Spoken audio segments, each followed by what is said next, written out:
Big TV digital exclusive లో breaking news చూస్తున్నాం. కేటీఆర్ కి సుప్రీంకోర్టులో ఊరట దక్కలేదు. అయితే ఏసీబీ ఏదైతే కేసు నమోదు చేసిందో ఆ కేసును కొట్టివేయాలంటూ కూడా ఒక పిటిషన్ దాఖలు చేస్తూ కూడా కోర్టును ఆశ్రయించారు. అయితే ఆ క్వాష్ పిటిషన్ ను రేపు విచారణకు తీసుకోవడానికి కోర్టు నిరాకరించింది. అయితే కేటీఆర్ పిటిషన్ పై ఈ నెల 15న వాదనలు విననుంది. సుప్రీంకోర్టులో విచారణ అయితే వాయిదా పడింది. దీనికి సంబంధించిన డీటెయిల్స్ మా ప్రతినిధి శివ లైవ్ లో అందిస్తారు. శివ, ఈ క్వాష్ పిటిషన్ కి సంబంధించిన డీటెయిల్స్ ఏంటి? రైట్ రేణు, తెలంగాణ ప్రభుత్వం అలాగే ఏసీబీ ఏదైతే తనపై ఈ ఫార్ములా కార్ రేసుకు సంబంధించి అవినీతి జరిగిందంటూ కేసు నమోదు చేసిందో దానికి సంబంధించి పిటిషన్ను కొట్టివేయాలంటూ కూడా సుప్రీంకోర్టును ఆశ్రయించారు. ఈ నేపథ్యంలో అంటే 2 రోజుల క్రితమే కేసు ఫైల్ చేశారు. ఫైల్ చేసినప్పటికీ కూడా దీనిపై విచారణ చేపట్టేందుకు ఫైల్ చేసిన తర్వాత రిజిస్టర్ చేసేందుకు సమయం లేకపోవడంతో ఈరోజు కేటీఆర్ తరఫున న్యాయవాదులు CJI chief justice of India Sanjiv Khanna ధర్మాసనం ముందు మెన్షన్ చేశారు. దీన్ని స్పెషల్ లీవ్ పిటిషన్ అత్యవసరంగా దీన్ని విచారణ చేపట్టాలంటూ కోరిన నేపథ్యంలో ఇప్పుడు అత్యవసరంగా విచారించడానికి అవకాశం లేదు అంటూ కూడా, అంటే రేపు ఏదైతే దీనిపై విచారణ చేపట్టాలంటూ సంజీవ్ ఖన్నా ధర్మాసనం ముందు ప్రధానంగా వాళ్ళు మెన్షన్ చేశారు. మెన్షన్ చేసిన నేపథ్యంలో సంజీవ్ ఖన్నా దీన్ని తిరస్కరించారు. రేపు విచారణ చేపట్టడానికి కుదరదు, ఇంకా అత్యవసర కేసులు ఉన్నాయి కాబట్టి ఇప్పుడు అంత తొందర ఏమి లేదన్నట్లుగా కూడా సంజీవ్ ఖన్నా చెప్పినట్టుగా తెలుస్తుంది. దానిలో భాగంగానే రేపు శుక్రవారం, తర్వాత రేపు తప్పితే 2 రోజులు సాటర్డే సండే సుప్రీంకోర్టు హాలిడేస్ ఉంటాయి. మళ్ళీ తర్వాత సంక్రాంతి హాలిడేస్ 13, 14 2 రోజులు సంక్రాంతి హాలిడేస్ ఉన్న నేపథ్యంలో మళ్ళీ బుధవారం 15వ తేదీన కేటీఆర్ దాఖలు చేసిన క్వాష్ పిటిషన్పై విచారణ చేపట్టే అవకాశం కనిపిస్తోంది. ఆ రోజు ఇప్పుడు మెన్షన్ చేశారు కాబట్టి ఆ రోజుకి ఇది లిస్ట్ అవుతుంది. ఏ బెంచ్కి ఈ కేసు బదిలీ చేస్తారనేది కూడా చూడాల్సి ఉంది.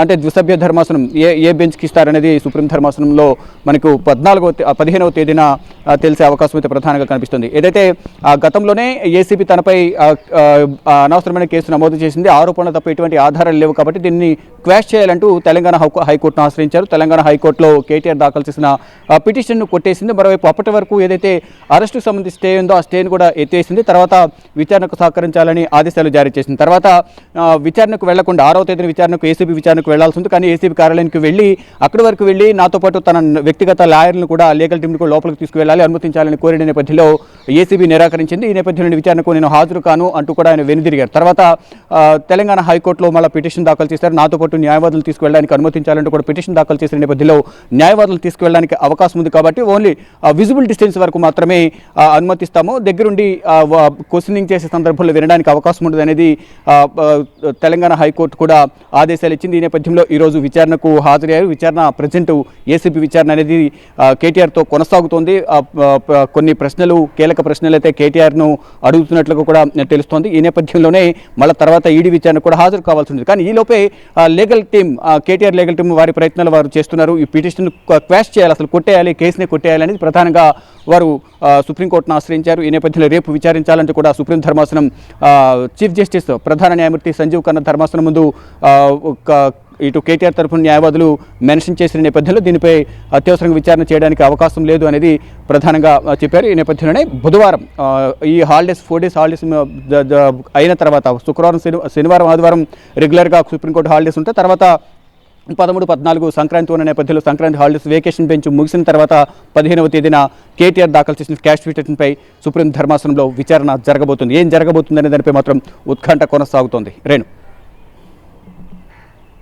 శివ, ఒకవైపేమో ఇప్పుడు కేటీఆర్ విచారణ కొనసాగుతుంది, మరోవైపేమో క్వాష్ పిటిషన్ ఇక్కడ తిరస్కరణకు గురైంది. ఈ పరిణామాల నేపథ్యంలో ప్రెసెంట్ ఈ కేసులో మరింత ఉత్కంఠ నెలకొంది అనుకోవచ్చా? రైట్, డెఫినెట్గా ఒకవైపు తనపై పెట్టిన కేసు అనేది అది నిరాధారమైన ఆరోపణ మాత్రమే అనేది ప్రధానంగా కేటీఆర్ చెప్తున్నారు. దానిలో భాగంగానే ఎటువంటి ఆధారాలు లేవు, కేవలం ఆరోపణల నేపథ్యంలోనే నన్ను విచారణకు పిలుస్తున్నారు.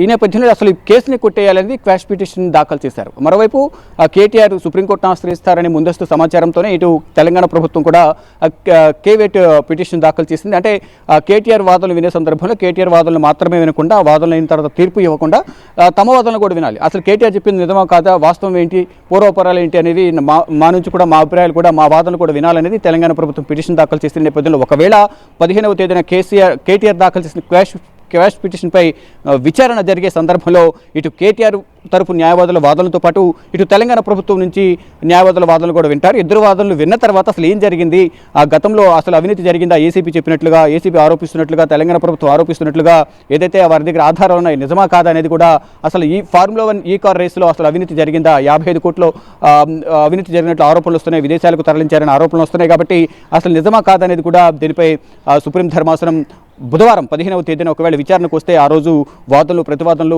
జరిగే అవకాశం కనిపిస్తుంది.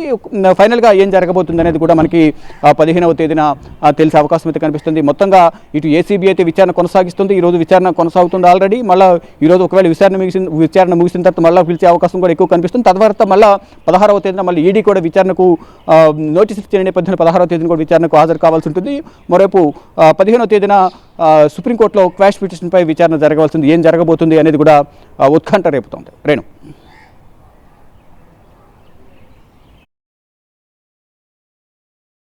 తదుపరి ఈ కేసులో ఏం జరగనున్నది అనేది కూడా ప్రజెంట్ ఉత్కంఠగా మారింది. ఎందుకంటే క్వాష్ పిటిషన్ ప్రజెంట్ అయితే ఈ క్వాష్ పిటిషన్ కూడా తిరస్కరణకు గురైంది. అయితే రేపు ఎల్లుండి కూడా కోర్టుకు సెలవులు, ఆ తర్వాత సంక్రాంతి పండుగ సందర్భంగా కూడా 13, 14 కూడా సెలవులు ఉన్నాయి. అందుకని చెప్పి రేపు విచారణ చేపట్టాలి అని చెప్పి కేటీఆర్ తరపున లాయర్లు కోరినప్పటికీ కూడా ఈ సెలవుల నేపథ్యంలోనైతే 15వ తారీఖు విచారణ చేపట్టనున్నట్లుగా తెలుస్తుంది.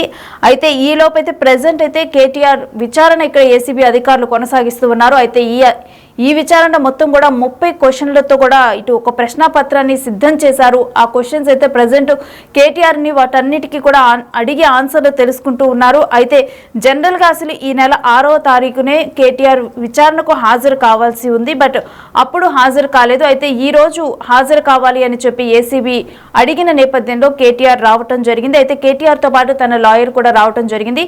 కాకపోతే తన లాయర్ని లోపలికి అనుమతించలేదు. ప్రజెంట్ కేటీఆర్ విచారణ కొనసాగుతుంది. మరోవైపు ఇటు సుప్రీంలో అసలు ఏసీబీ ఏదైతే కేసు నమోదు చేసిందో ఇది మొత్తం కూడా కొట్టివేయాలి అని చెప్పి కూడా కేటీఆర్ ఒక పిటిషన్ దాఖలు చేయడం జరిగింది. అయితే ఆ పిటిషన్ తిరస్కరణకు గురయ్యి 15వ తారీఖునైతే అది విచారణకు రానుంది సుప్రీంకోర్టులో. అయితే ఈ లోపు ఇక్కడ విచారణ అయితే ప్రజెంట్ కంటిన్యూ అవుతుంది.